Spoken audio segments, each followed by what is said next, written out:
অনেক দিন আগে তারুণ নামে এক ব্যস্ত সমুদ্র তীরে শহর ছিল।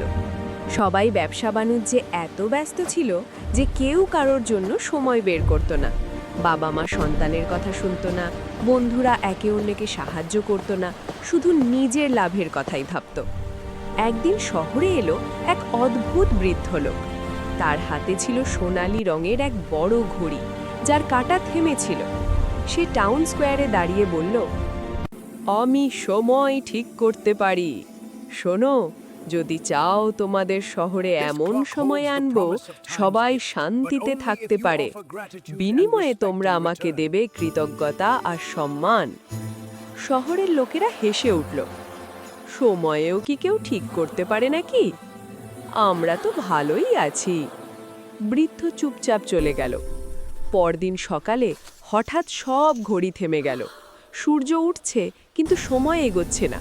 দোকান বন্ধ, কাজ বন্ধ, কেউ বুঝতে পারছে না কি হচ্ছে। ঢাকনা খোলা বাজারে মাছ নষ্ট হচ্ছে, মানুষ দুশ্চিন্তায় পাগল প্রায়। ঠিক তখনই দেখা গেল সেই বৃদ্ধকে।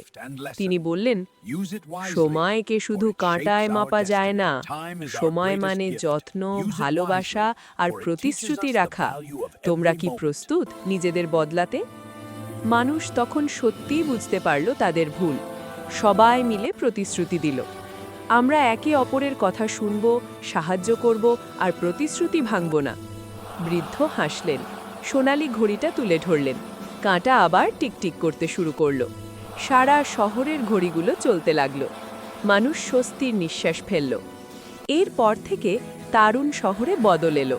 শিশুরা বাবা মায়ের সঙ্গে গল্প করত, ব্যবসায়ীরা একে অন্যের পাশে দাঁড়াতো, আর কেউ আর প্রতিশ্রুতি ভাঙত না। কিন্তু সেই বৃদ্ধকে আর কখনো দেখা যায়নি। শুধু শহরের মাঝের টাওয়ারে একটা লেখা ঝুলে রইল, সময় শুধু তোমার নয়, সবাইয়ের, তাকে সম্মান দাও।